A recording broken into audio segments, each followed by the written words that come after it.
पूरे देश में कोरोना वायरस की दूसरी लहर तो मानो एक तबाही बनकर के सामने आई। एकाएक आई इस दूसरी लहर ने शायद लोगों को भी संभलने का मौका नहीं दिया। कहीं ऑक्सीजन की कमी तो कहीं वेंटिलेटर पर दवाओं के अभाव में दम तोड़ते लोग मीडिया और सोशल मीडिया के माध्यम से देखे गए। तबाही के इस मंजर में जब शासन और प्रशासन की व्यवस्थाएं नाकाफी साबित होने लगी, तो एक बार फिर से इस देश का मस्तक ऊंचा किया समाज सेवियों ने।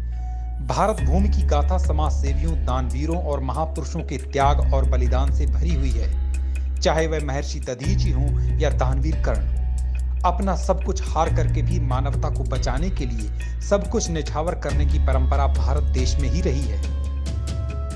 यह आपका शहर रुद्रपुर है। जिस दिन से कोरोना वायरस की दूसरी लहर ने अपना आतंक मचाना शुरू किया, उसी दिन से समाज सेवियों ने अपने अपने स्तर से लोगों को बचाने की मुहिम शुरू कर दी। इसी मुहिम का हिस्सा बना रुद्रपुर शहर का कोरोना सहायता समूह। अब मैं आपको ले चलता हूं रुद्रपुर शहर के ESIC अस्पताल में, जिसका कायाकल्प कोरोना सहायता समूह के द्वारा किया गया। और इसी अस्पताल में न जाने कितने कोविड संक्रमित मरीजों की जिंदगी को बचाया जा रहा है। कोरोना वायरस का इलाज इस अस्पताल में पूरी तरह से निःशुल्क किया जाता है। यहाँ सारी व्यवस्थाएं कोरोना सहायता समूह के अदृश्य समाज सेवियों के द्वारा संचालित की जा रही हैं। ऑक्सीजन हो, दवाइयां हो या हो वेंटिलेटर की व्यवस्था, यहाँ पर सभी व्यवस्थाएं और इलाज पूरी तरह से मुफ्त हैं। यह अस्पताल जिस दिन से शुरू हुआ, उसी दिन से ही इस अस्पताल के मरीजों का रिकवरी रेट भी उम्मीद से कहीं ज्यादा बेहतर है। मैं एक चीज़ तो आपको बताना चाहूँगा कि इस समय जो व्यवस्थाएं हैं बहुत अच्छी हो चुकी हैं। जब हम शुरुआत में आए थे तो कुछ व्यवस्थाएं विपरीत थी। शायद गवर्नमेंट का और कोरोना सहायता ग्रुप के बीच में कॉम्बिनेशन बनाने का समय था। जब कॉम्बिनेशन इनका अच्छा बन गया तो इस समय हमारे पास लगभग सारी दवाइयाँ लेटेस्ट सारी हमारे पास हैं। और मैं आपको ये भी बताना चाहूँगा कि इस वक्त हम 65-70 सैचुरेशन लेवल के पेशेंट्स को ठीक करके उनके घर भेज चुके हैं। ESIC अस्पताल की साफ सफाई और व्यवस्थाएं तो ऐसी हैं कि जैसे आप किसी 5 सितारा होटल में मौजूद हों। कोविड संक्रमित मरीजों को ले जाने की व्यवस्था भी पूरी तरह से मुफ्त है। जब कोई कोरोना संक्रमित मरीज अस्पताल के गेट पर आता है तो सबसे पहले गेट पर उसका रजिस्ट्रेशन किया जाता है। रजिस्ट्रेशन कार्यालय में मरीज से संबंधित सूचनाएं उपलब्ध करानी होती हैं। इसके बाद मरीज को कोविड-19 के वार्ड लेकर के जाया जाता है। कोविड-19 का रजिस्ट्रेशन कार्यालय हो या वार्ड, साफ सफाई और व्यवस्था तो आप इन तस्वीरों में बखूबी देख सकते हैं।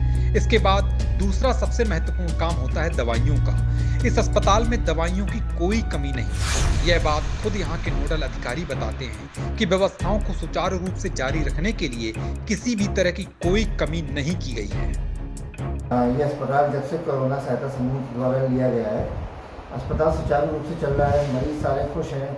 मरीज के अटेंडेंटों की जो शिकायतें हैं, कंप्लेन है, उनका समय पर निदान किया जा रहा है। ये देख के हमें भी बहुत खुशी होती है कि एक अस्पताल अच्छी तरह से चल रहा है। ऑक्सीजन की जो कमी है, ऑक्सीजन के लिए यहाँ 20 लोग लगे हुए हैं जिनका काम केवल ऑक्सीजन से रिलेटेड गैस सिलेंडर को भरना और सुचारू रूप से चलाने का काम में लगे हुए हैं। वो सुबह शाम उससे साइन करवा के सिलेंडर का यूज़ कर लेते हैं। एक मरीज में लगभग 1.5 से 2 सिलेंडर प्रतिदिन यूज हो रहा है अभी भी।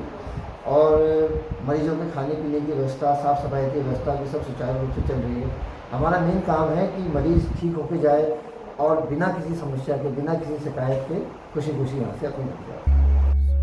अब बात करेंगे कोविड-19 मरीजों के लिए आवश्यक जीवनदायी ऑक्सीजन की। सोशल मीडिया पर कई जगह ऑक्सीजन की कमी से कोविड-19 मरीजों को दम तोड़ते हुए लोगों ने देखा, लेकिन इस अस्पताल के ऑक्सीजन रूम में ऑक्सीजन सिलेंडर बड़ी संख्या में मौजूद हैं और इन ऑक्सीजन सिलेंडरों को बारी-बारी करके रिफिल भी किया जाता है। इन ऑक्सीजन सिलेंडरों के लिए काम करने वाले कर्मचारियों को बाकायदा ट्रेनिंग दी जाती है, जिससे किसी भी तरह की कोई छोटी सी चूक ना हो। स्टाफ को चालू करने पहले 3 दिन की इन्हें ट्रेनिंग दी गई, उसके बाद इन्हें छोड़ा गया यहाँ पे 3 दिन ट्रेनिंग करने के बाद। उसके बाद ऑक्सीजन की कोई कमी नहीं है। हमारी 4 घंटे के अंदर गाड़ी भर के वापस आ जाती है। कभी 20 जाते हैं, कभी 30 जाते हैं सिलेंडर। ऑक्सीजन के अलावा भोजन की आवश्यकता दूसरा एक महत्वपूर्ण कारक है। इस अस्पताल में भर्ती कोविड-19 संक्रमितों के लिए भोजन निर्माण की प्रक्रिया चल रही है। जहां स्वच्छता के साथ मास्क लगाकर बहुत ही बेहतर तरीके से भोजन का निर्माण किया जाता है और इसके बाद उन्हें डिस्पोजल खाने की थालियों में पैक कर दिया जाता है। इस अस्पताल में काम करने वाले डॉक्टर खुद कहते हैं कि यहाँ अब तक सैकड़ों मरीज आ चुके हैं और वह स्वस्थ होकर अपने घर भी जा चुके हैं और उनका मानना है कि यहाँ का प्रबंधन इतना मजबूत है कि उन्हें किसी भी वस्तु की आवश्यकता होती है तो वह उन्हें समय पर उपलब्ध मिलती है। हम लोगों ने पूरी टीम को 4 कैटेगरी में डिवाइड कर रखा है ताकि पेशेंट को कहीं भी आते टाइम दिक्कत न करे और अभी तक हमारे यहाँ मोर्टेलिटी रेट 0% है। 45 पेशेंट अभी तक हमारे यहाँ से हेल्दी डिस्चार्ज होकर जा चुके हैं, जिसमें एक पेशेंट ऐसा भी है जिसका 39 सेचुरेशन रेट था, आज के डेट में वो 95 सेचुरेशन रेट में नेगेटिव होके हेल्दी होके घर जा चुके हैं। कोविड-19 संक्रमण का खतरा शहरों की ओर से होते हुए अब गांवों की तरफ रुख करने लगा है। कई बार मीडिया और सोशल मीडिया के माध्यम से यह पता चलता है कि गांव के लोग अभी भी अस्पताल जाने में परहेज करते हैं क्योंकि शायद उन्हें लगता है कि अस्पताल में उनके इलाज की समुचित व्यवस्था नहीं हो पाएगी। न्यूज़ इन 24 के इसी सवाल पर अस्पताल में काम करने वाली डॉक्टर लोगों को भरोसा दिलाती हैं कि यहाँ पर व्यवस्थाओं में किसी तरह की कोई कमी नहीं मिलेगी।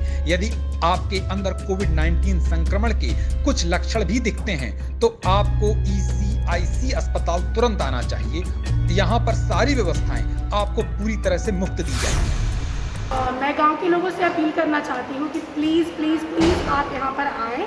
यहाँ पर सारी सुविधाएं उपलब्ध है, ऑक्सीजन उपलब्ध है, आपको खाने को भी मिलेगा, सारी दवाइयाँ फ्री में मिलेंगी, रहने को मिलेगा और हम आपसे वादा करते हैं कि हम आपको बिल्कुल स्वस्थ करके यहाँ से भेजेंगे। चलिए, यह तो बात हो गई कोरोना संक्रमण के लड़ने की और बचने की, लेकिन अभी कोरोना का संकट खत्म ही नहीं हुआ था और एक बड़ी महामारी ब्लैक फंगस का आगमन हो गया। साथ ही कोविड-19 की इस लहर में बच्चों में भी संक्रमण की खबरें आने लगी। इसको देखते हुए कोरोना सहायता समूह के सदस्यों ने डॉक्टरों के साथ एक बैठक की। बैठक के बाद यह जानकारी दी गई कि ब्लैक फंगस और संक्रमित बच्चों के इलाज के लिए भी इस अस्पताल में पूरी व्यवस्था की जा रही है। ब्लैक फंगस के इलाज में प्रयोग की जाने वाली आवश्यक दवाएं या दूसरी चीजें इस अस्पताल में पूर्णतः उपलब्ध रहेंगी। मैं आप लोगों को बताना चाहती हूँ कि जो ये म्यूकोरमाइकोसिस पे जो बात छिड़ी हुई है तो ये ज़्यादातर डायबिटिक्स में देखा जा रहा है और जिनका जो इम्यूनो कॉम्प्रोमाइज्ड है, जैसे कैंसर पेशेंट थे या जिनकी इम्यूनिटी लो है, उनके अंदर देखा जा रहा है जो कोविड से संक्रमित हुए थे। तो मैं यही कहना चाहूँगी कि हमारी ESIC हॉस्पिटल में हम लोगों ने जितनी भी फैसिलिटीज़ हैं, जो भी इंजेक्शंस हैं, वो हम लोगों ने अवेलेबल करा रखा है और आपसे मैं यही अपील करती हूँ कि आप घबराएं नहीं और अपने इलाज के लिए सामने आएँ। ESIC हॉस्पिटल श्रम एवं रोजगार मंत्रालय द्वारा स्थापित किया गया। करीब 2 साल से यह बिल्डिंग बन करके खड़ी हुई थी, लेकिन इसका उपयोग कोविड संक्रमित मरीजों के लिए कोरोना सहायता समूह के द्वारा किया गया। कोरोना सहायता समूह अस्पताल में वेंटिलेटर, ऑक्सीजन और दवाओं की पर्याप्त व्यवस्था को मूर्त रूप देने में लगा हुआ है, जिसके सकारात्मक परिणाम भी सबके सामने आ रहे हैं। कोरोना सहायता समूह में शामिल अदृश्य समाज सेवियों की कर्मठता को अब पूरे प्रदेश में सराहा जा रहा है। पर्दे के पीछे रहकर समाज सेवा करने वाले ऐसे कर्तव्यपरायण समाज सेवियों की इस मुहिम को न्यूज़ इन 24 भी सैल्यूट करता है। न्यूज़ इन 24 पर खबरों से जुड़े रहने के लिए हमारा चैनल सब्सक्राइब करें और नोटिफिकेशन के लिए बेल आइकन दबाना ना भूलें।